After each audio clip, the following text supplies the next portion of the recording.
周克尔低头吃着张毅的子弹，他也提前准备着谈判时所用到的装备：防弹衣、改装的防弹裤、警用头盔、撬棍、开山刀，裤子外面的口袋上塞上2把军用的匕首。如果陷入近身肉搏的境地，这玩意可以起到奇效，比开山刀更好用。然后是2把警用的手枪，全都压满了子弹，另外备上6块弹夹，全都插在腰间。光是这些可不够，张毅从空间里面取出来2把突击步枪，同样是全部压满了子弹。到时候在一个房间里把这玩意掏出来，可以迅速的干掉一大堆人。恐怕没有人能想到张毅可以突然凭空掏出突击步枪来。再然后是张毅心爱的那把大狙，基本的武器装备这下子齐全了。张毅又把目光望向空间那几十箱手雷，如果他们到齐了，而且聚集在一个房间里，到时候我只需要扔一个手雷过去，他们就算不死也会残废。张毅的嘴角勾起一抹冰冷的微笑。手雷的使用方法他都是从网上学来的，这种战场上中短距离的 AOE 制造武器用起来很简单，只要知道打开的方式和爆炸的时间就行，所以他可以克服对这种热武器的恐惧，起码扔手雷的时候不用担心手抖。接下来就等着鱼儿上钩了。张毅冰冷的眸中闪过一抹期待的笑容。过了中午12点，张毅就全副武装的走下楼去，同时在群里让所有人全都到7楼集合。13楼有一家的户型是打通的一居室，室内面积比较大，方便多人在里面聚集，而且在这个高度还能避免被下面的人用扔石头的方式攻击到。即便是下面打了起来，张毅跑回自己安全屋的时间也来得及，非常安全。那些邻居们为了张毅手中的食物，自然是不敢有任何意见，全都来到了这里。张毅瞥了他们一眼，什么话都没有说，而是从地上拎起来2个黑色的行李袋，砰的一声扔到了他们面前。这是今天给你们的食物，拿过去分一下。昨天他其实收集了食物，只是没有给这些邻居分而已。邻居们一天没有吃东西，此时看到张毅送来的食物，顿时激动地冲了上去，就跟恶狗抢食一样，开始争抢起来。张毅也不说话，就静静地看着他们在那里狼吞虎咽。今天可能需要打一场恶战，如果是那样的话，这些炮灰未必能够活下来几个人。别误会，张毅不是发善心让他们死前吃一顿饱饭，而是只有他们吃饱了饭，才有力气帮张毅打架。等到这些人狼吞虎咽的吃完以后，张毅才开口布置任务。今天没有什么特别的事情，只是我和其他楼的楼长谈判而已，大家将会采用和平的方式沟通，大概率不会有流血冲突，因此只需要你们站好岗位，维持现场的秩序。所以今天大家一定得打起12分的精神，不能让任何人破坏这场谈判。你们明白了吗？张毅画了一张很大的饼，正常的生活这几个字一说出来，现场的邻居们没有一个不激动到落泪，有的人捂着嘴蹲在地上痛哭了起来。他们从和谐社会再到末世，这接近1个月的时间里承受了太多的痛苦，甚至做了许多灭绝人性的事情。有些时候他们浑浑噩噩，都不知道自己是活着还是死了，也只有在梦里他们才能梦到自己活在过去，而不是在这悲惨的世界里。有邻居不敢相信地问道：张毅，你说的是真的吗？我们还能回到过去吗？能。张毅肯定地点了点头，眼神当中没有一丝的迟疑。只要这次谈判圆满结束，大家解决了食物的问题，今后将不会再有流血争斗。所以诸君，为了光明的未来，今天请你们再努力拼一次。为了能从张毅这里获得生存的物资，整个小区上千人开始朝着25楼涌来。单元楼里除去张毅和尤大叔以外，现场能用的人力还有28个。张毅让李成斌和姜伟带队，领着18个人守在4楼的入口。4楼的入口布置好了陷阱，只留下1个人出入的空间，旁边全都被各种电器和器材堆满了。一旦有人过来进攻，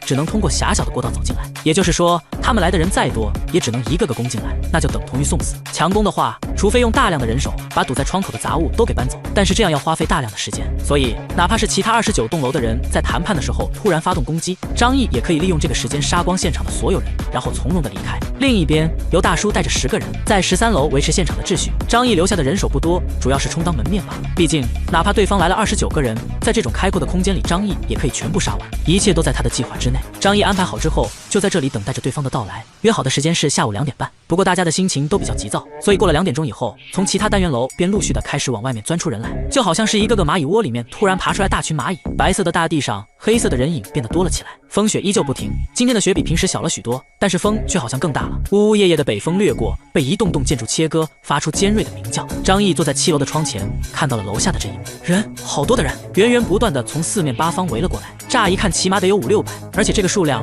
仍然在持续增加。小区中间的区域人都占满了，几乎看不到空地，跟我玩花样是吧？张毅嘴角勾起了一抹冷笑，他从怀里掏出手机，在楼长群里发了一条消息，让所有人都给我滚远点，不然今天你们就用不着过来了。说完之后，他收起了手机，然后从空间取出狙击枪，放在脚底下，用桌子给挡了起来。随后朝外面喊道：尤大叔，来的人有点多，我怕那几个小子镇不住场面，你过去一下。别担心，我在这里火力支援你们。尤大叔朝着窗外看了一眼，瞳孔也是猛地缩紧，但他还是坚定的点了点头。好，我去办。张毅的消息发出去之后，那些人的脚步并没有停下来，不过却在25的5米开外停住了。黑压压的人群聚集在一起，每个人都穿着厚厚的衣服，戴着帽子，脸上裹着围巾，整个25楼前面被围堵得密不透风，连4楼的光线都变得暗淡了下来。李成斌和江哲等人看到如此之多的人，没有一个不感觉到后背发凉。这么多人万一冲过来，哪怕占据地利，他们也只能拖延一段时间而已。真打起来，他们必死无疑。这么多人怎么挡？不是说好了过来谈判的吗？他们这个样子哪里像是来谈判的？这分明是来灭我们的啊！守在4楼的邻居们都感觉心底一阵冰凉，不知道该如何应对。就在这个时候，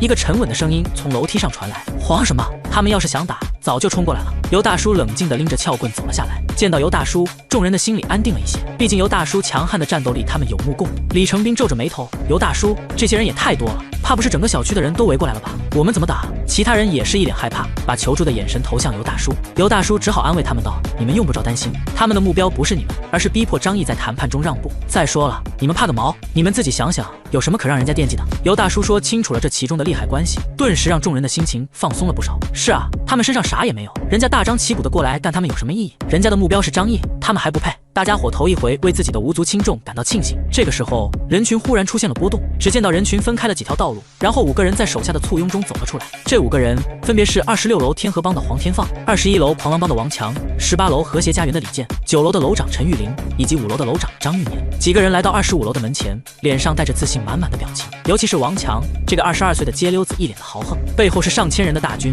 让他胸中产生了豪情万丈的感觉。即将面对的张毅都让他觉得只是个渺小的人物。对于今天的谈判，他们胜券在握。王强嘿嘿笑道：“瞧见他们那些人了没有？光是看到咱们的人数都快要吓尿了。”黄天放干瘦蜡黄的老脸上也绽放出得意的笑容。张毅估计已经去换裤子了，咱们提出来的条件，他但凡有一样敢不答应都不行。上千人对30人，他们想不到要怎么输。在他们眼里，张毅只有乖乖听他们吩咐的份。李健推了推眼镜，表情谦和，但是眼睛里也有几分傲然和自信。能够组织起上千人的队伍，在过去是想都不敢想的事情。此时，他们都觉得自己像极了古代的将军，可以指挥千军万马。陈林玉双手抱胸，一脸高傲地说道：“大家别愣着了，外面挺冷的，我们进去和张毅好好谈谈，把昨天敲定的事情通知他，让他接受就完了。”1000多人把25楼围了个水泄不通。张毅从13层的窗户丢了个手雷下去，轰隆一声巨响，7、8个人直接被炸飞了起来。前来谈判的几个楼长被吓得脸色惨白。就在刚才，他们以为自己胜券在握，黄天放还扯着嗓子嚣张地喊道：“张毅人呢？我们过来找他谈判了。”尤大叔扛着一根撬棍就走了过去，眼前的场面让他回想起当初在军旅的生涯，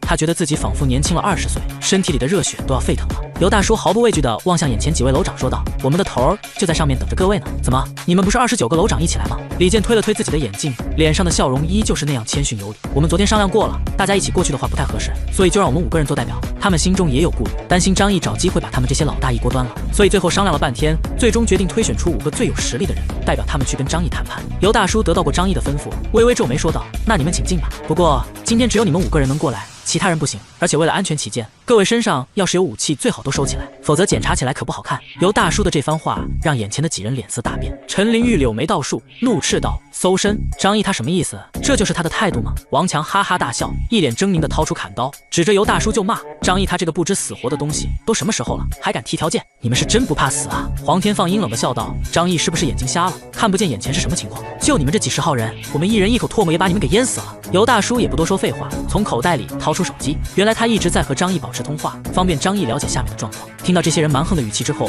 张毅也笑了起来：“我知道怎么回事了，稍微等一下，不打一打他们嚣张的气焰，看样子是不行了。他得让这些家伙们知道，不是人多就一定好办事的。”张毅走到窗前，伸手推开了窗户，寒风呼啸而过，他看了一眼下面，到处都是人。张毅从异空间之中取出一颗手雷，按照从网上学到的手法，迅速地把手雷的拉环给拉开，然后朝着远处的人堆里扔了过去。后面的那些人都在看好戏，虽然他们人多，但是大部分人过来只是被各楼的楼长拉过来凑人数，因此他们也觉得自己是过来看热闹。一想到以后就有人可以为自己免费的提供食物、衣服等物资，他们的心情非常愉悦，都在欢快地聊着天，畅想着未来。忽然间，一道破空之声传来，众人下意识地抬头望去，就看到一个东西掉落了下来。什么玩意？有人还以为是扔的石头，并没有如何在意，反正距离自己还挺远。说时迟，那时快，手雷就落到了地上，轰的一声，火光冲天起，手雷落点附近7、8个人直接被炸飞了起来，伴随着雪花飞舞的还有鲜红的血液以及破碎的肢体，震耳欲聋的爆炸声引起了一片恐慌性的尖叫。一颗手雷当场就让7、8个人被炸死，中心点的2人更是被弹片射成筛子，而冲击波和弹片又波及到了10来个人，让他们血流不止。在这种环境下，这些伤者俨然也是一堆死人了。突如其来的爆炸让所有人都吓了一跳，毕竟普通人一辈子都接触不到手雷这种玩意，哪怕是末世，他们也没想过自己会遭到手雷的袭击。现场一片混乱，来的人虽然很多，但是都是乌合之众，更多的是来充数的。一时间人仰马翻，大家尖叫着逃命。王强等楼长也是吓得脸色惨白，什么楼长也不过是普通人，就是胆子大些，心狠些，遇到爆炸他们也害怕。都不要慌，不要慌！人群中的楼长们强忍着恐惧，大声地命令众人停止慌乱。可是他们不是军队，哪里有纪律可言？甚至他们手底下那些兄弟亲信也吓成了孙子，慌忙地趴在地上抱着头，或者找地方龟缩成一团。就在这个时候，尤大叔的手机里传来一个嘲讽意味十足的声音：“人多了不起啊！”王强等人瞪大了眼睛，目光之中满是错愕。这手雷竟然是张毅扔的，他哪来的手雷？他为什么会有手雷？别说他们了，就连尤大叔和后面的李成斌等人也是看傻了眼。直到他们听见张毅的声音，这才明白发生了什么。一时间，每个人心里都长长松了一口气。尤大叔震惊之余，还是咳嗽了一声，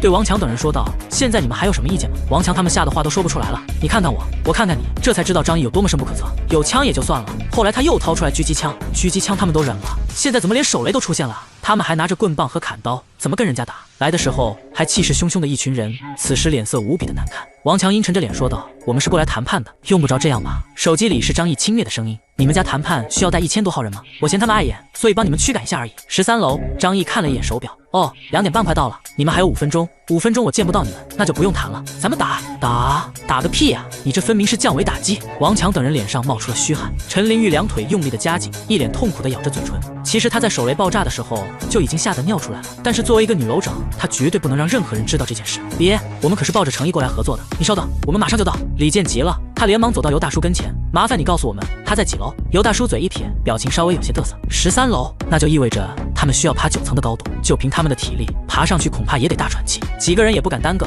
连忙把身上的武器都给留下，然后争先恐后的往楼上跑。